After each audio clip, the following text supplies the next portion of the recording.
Let's have a look at timelines. So I really like timelines. I think it's a good way to present a heavy project into something a little bit simpler.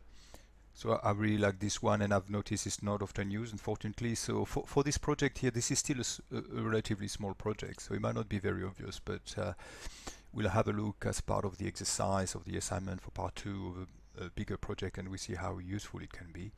So it's just a matter to, I think I find that useful to present maybe to management, to present to steering committees and the likes. I think that that makes you look more professional instead of just dumping this to everyone and they have to work out what it is.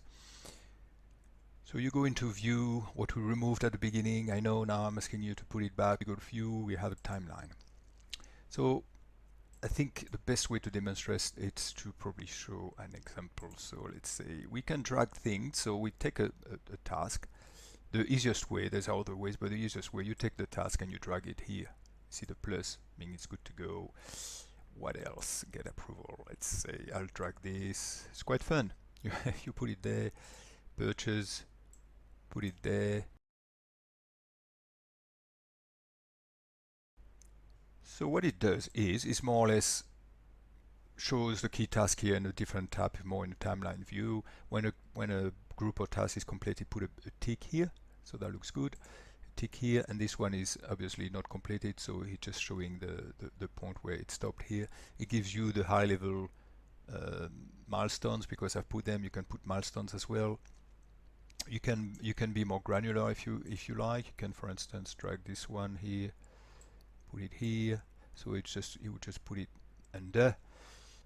For this one, might be a more explicit, and then you put the gate here, build the gate, and the likes.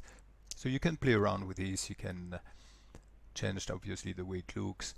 You click on the timeline and you click on format, and then you can have, for instance, you can change some components here. For instance, you can put 3 lines instead, so that allows you to have more line here.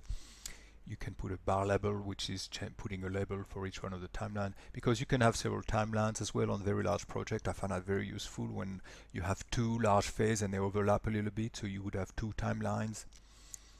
You can obviously change the color here of things.